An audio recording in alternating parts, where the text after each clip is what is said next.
I really feel bad for Cowboy and NFL reporters this time of year when it comes to the Dak story because terrible. it's just it's a peeing contest. It is just I want to ask Stephen Jones one time, how often does his phone get lit up from reporters? Per day or per week? How many does he answer back to? And does he just hit copy and paste?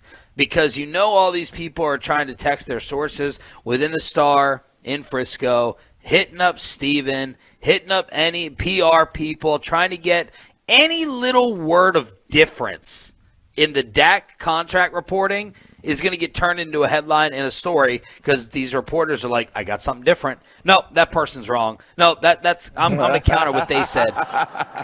Yes, Steven, because yesterday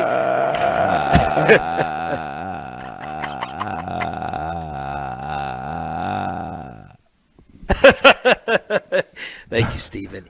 Yesterday, the headline was possible negotiations have happened. Well, that came from Todd Archer. Well, then yesterday after that, Jeff Darlington, ESPN, Jane Slater, NFL Network, saying there's been nothing significant.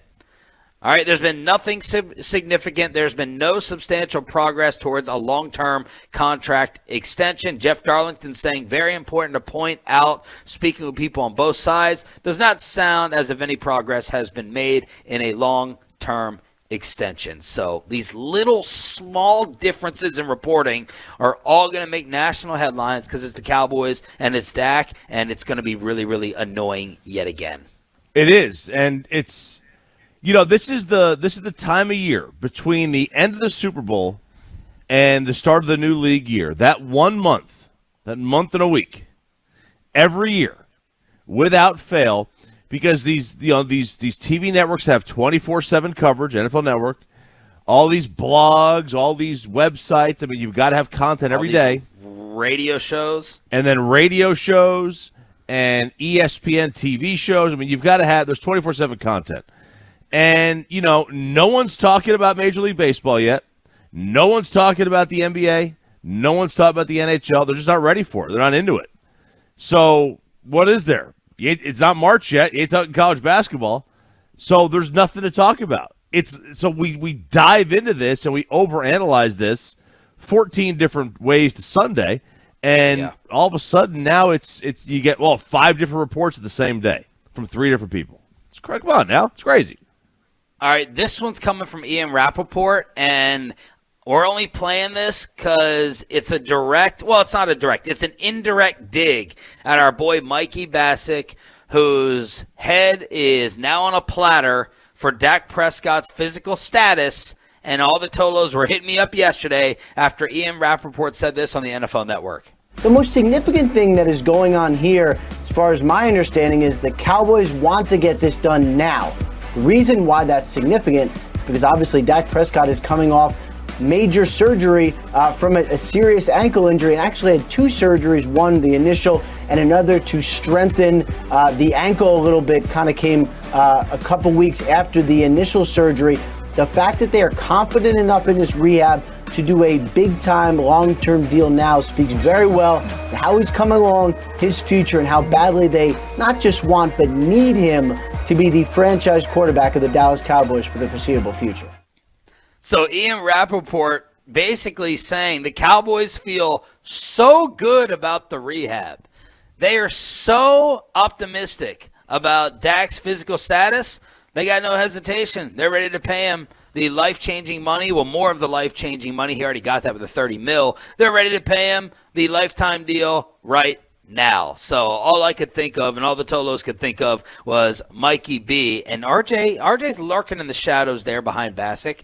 I can't tell whether he's retreating or he's still there behind Mike saying, yeah, come on, let's fight. Let's be like the Oklahoma bar fight, and I'll be the wide receiver and I'll be the friend. I can't tell where you are in that, but Mike Bassick, if I was Mike, I'd be sweating a little bit right now with the way Ian Rapoport was just talking. Look, I think Bassick is 100% correct that the injury is probably not where they want it to be, but I don't think that this is going to make him miss games this year. Right? I don't think he's going to be 100%.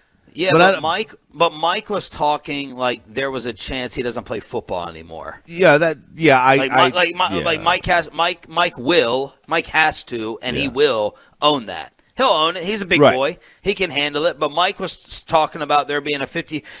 Mike was saying with all these trade discussions we were having, they're foolish because Dak would never be able and couldn't be able to pass a physical.